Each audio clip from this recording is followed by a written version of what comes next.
One sometimes finds that one is not looking for.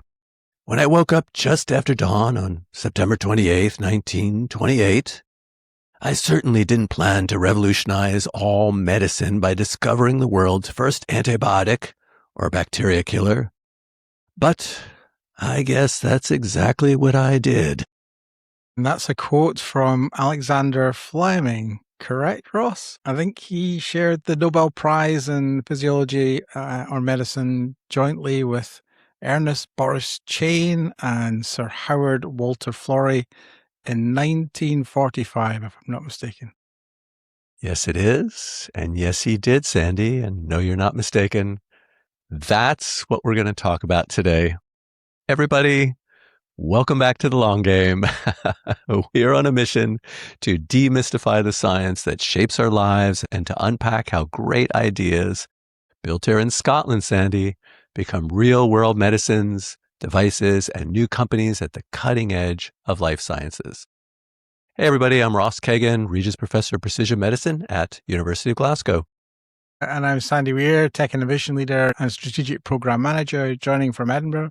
And as you said, we're going to talk about something incredibly exciting today. We're looking at one of the most successful failed experiments in the history of the world. Yeah, very famously failed. We often hear about, the big eureka moment in science, but in biotech, those moments are usually pretty messy, accidental, and if you're Alexander Fleming, Sandy, caused by a distinct lack of lab hygiene. Yeah, exactly. And that was amazing. You were channeling your inner Alexander Fleming. What a brilliant voice that you put on. I was listening to tapes of him just to try to catch it. Stretching your acting ability. Yeah, so today we're heading back to 1928 to look at how a messy desk in London belonging to a lad from Ayrshire created a multi-billion-dollar industry and saved hundreds of millions of lives.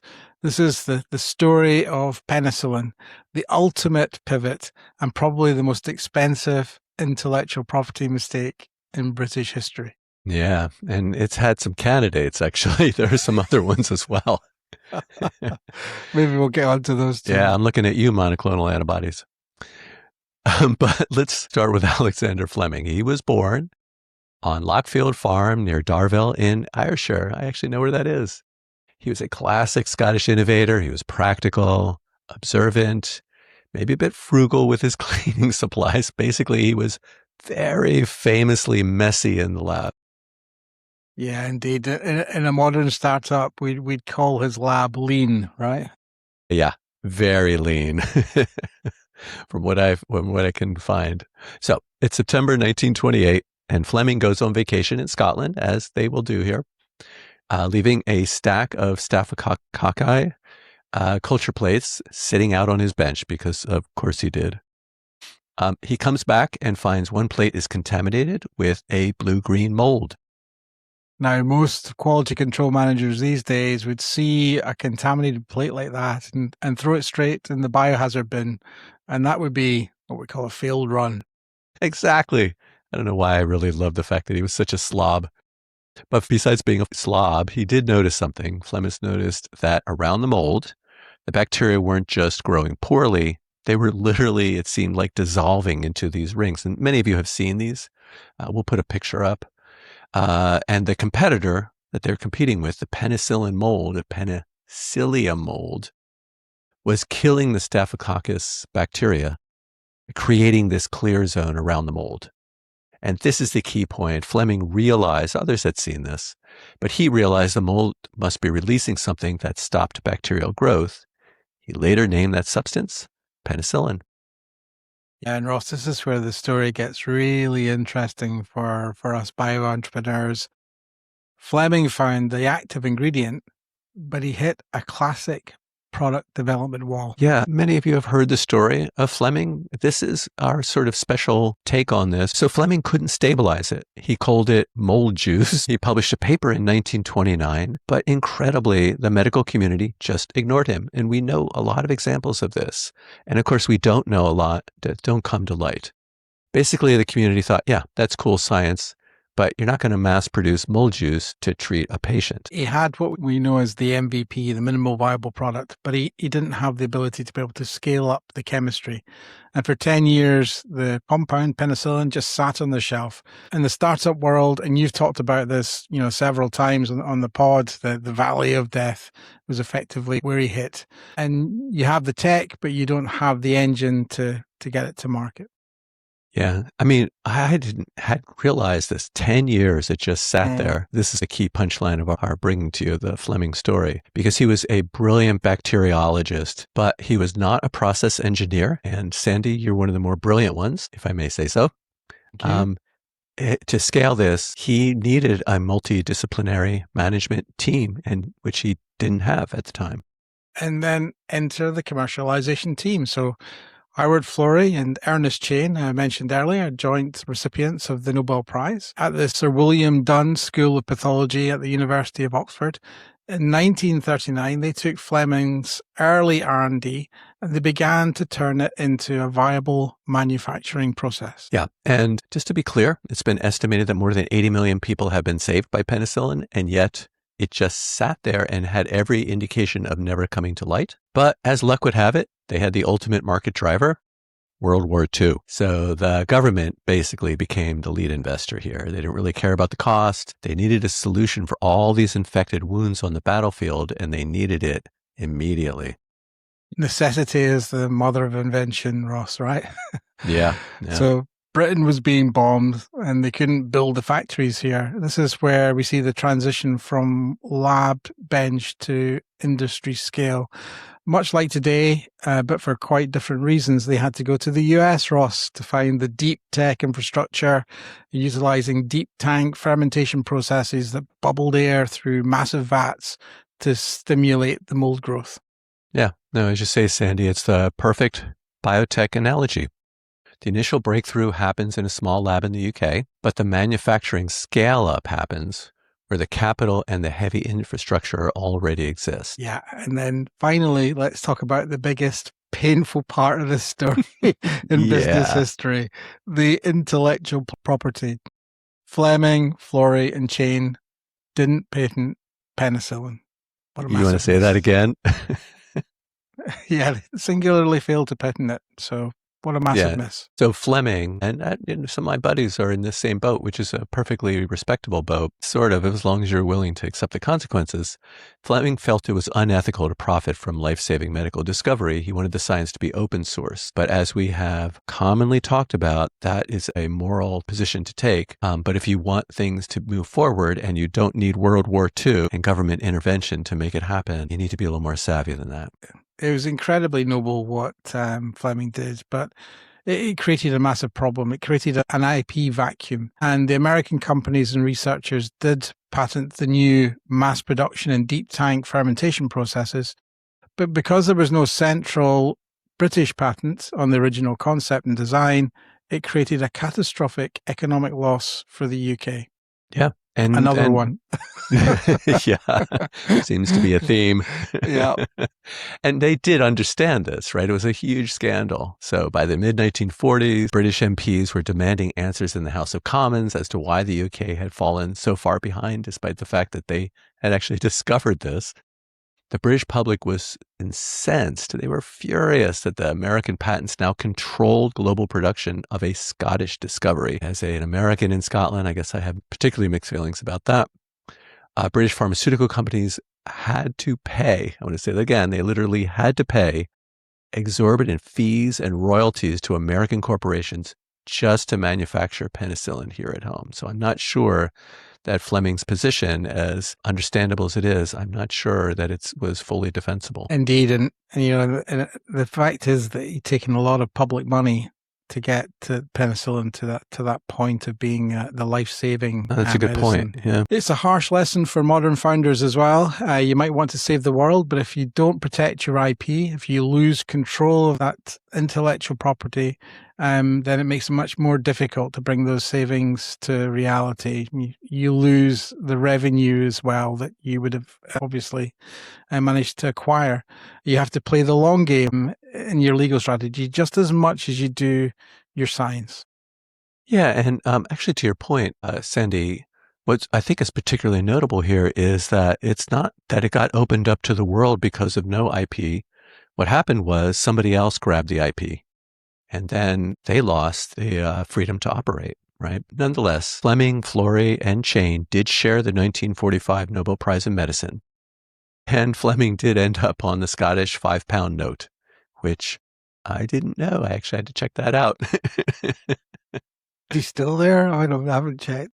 So not a bad personal exit, but the national economy missed out on all those royalties. And as we just talked about, they missed out on control of penicillin and being able to set the narrative in the way that Scotland feels and the UK feels is appropriate. It's a remarkable story, an incredible discovery, something that really changed all our lives for the better, quite honestly. But it's also a stark reminder to get your patents in order. So if you don't have your patents in order, think about that right now. But now it's time to wrap up and share a little bit of our final segment, a wee bit of joy. Ross, what's been bringing you a wee bit of joy this week? Sure. And I just want to say, for those who are not filing IP because they're hoping to get on one of the Scottish bills, it's probably not a good play because there's only a few of them and they might be taken. So not plus we're all using our phones and our credit cards to pay these days. It's sort of like old album covers. There's really no point to it anymore. Yeah. Well, I have to admit, Sandy, I'm bringing this back once again. I remember I did this with the Stones. I'm bringing back my wee bit of joy to something in your backyard. It's really, might say, a wee bit of curiosity, because it's not something I've actually done, but I just loved it so much. It kind of says Ross to it that I had to talk about this. So for those of you who don't know, the Edinburgh Fringe has been going on all of August. It's this sort of funky festival where they have lots of acts. I think John Oliver was discovered there. A lot of people were discovered there. And they have a lot of comedy. They have a lot of plays. I really enjoy going over there and checking out the latest and then getting out of the city. But the ones that I want to highlight that I'm really busting to go to is that they opened a theater inside a sauna. Okay. So, and Sandy, just to let you know, this is going to be open till the end of the month. So you better hurry up and grab your tickets. That's right. Edinburgh now has the sauna theater. It's an 80-seat venue at Summer Hall. It has proper sauna stoves, theatrical lighting, and surround sound, important with the surround sound. And it features a crazy art form, which I really got stuck going down a rabbit hole about, Aufguss. This is a sauna ritual where a performer uses some just completely crazy choreographed towel movements, whipping it around. It looks like a big oversized plate. We'll have to put a little picture up there of it because you have to see it to believe it. And the point of that is all the whipping around, eventually you're pushing scented steam and waves of heat around the room and onto your customers. Meanwhile, telling a story using music, words, dance, and aroma, which of course brings up the obvious question, why aren't we doing our podcast while doing Aufguss for some of our listeners? And also brings up the obvious question, Sandy, since you're into these saunas, was that you in one of the saunas getting Aufguss? I haven't been along yet. I did hear about this on the radio. You did, and like you, I'm really quite curious and quite tempted to find out more about this. But the question is, Ross, are you tempted? You know the answer to that, Sandy. Come on, of course, I would do it in a second. We're all into Aufguss. I'm not sure everybody else in that same sauna would benefit from me stomping around there without my shirt on, but that's a them problem.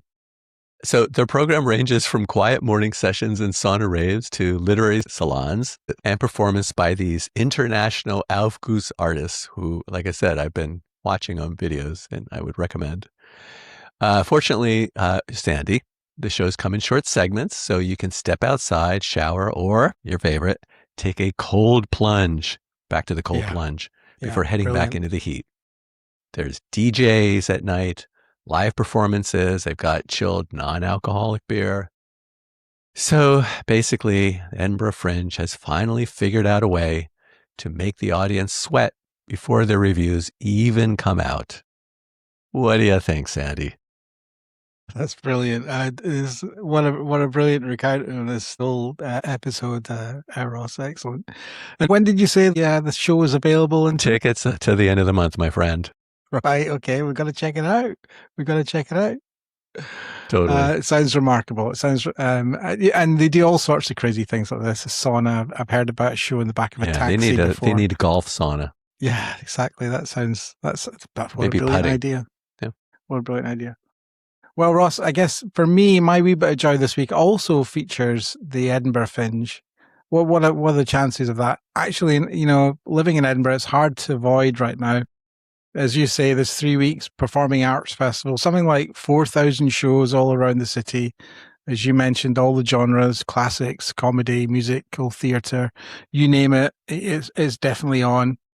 And when you think back to the history of this, back to 1947, it really was a way of beating the post-war gloom, and it's really just kind of taken off since then.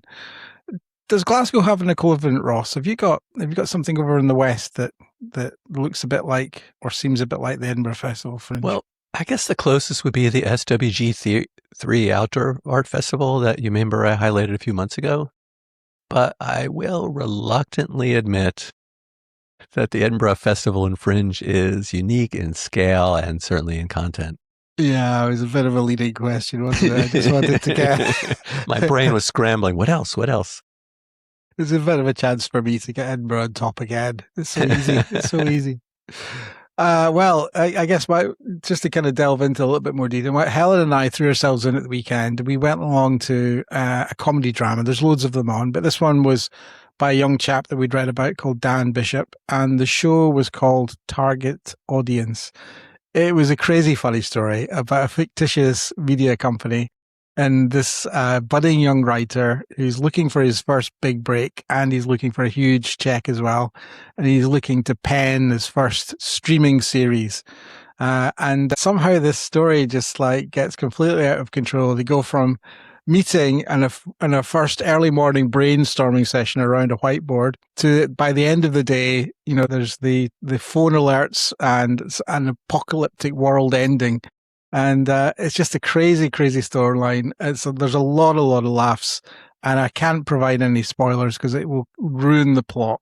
But Ross, 4 people on a stage with a sofa and 2 chairs and a whiteboard. That's all there was. Great show.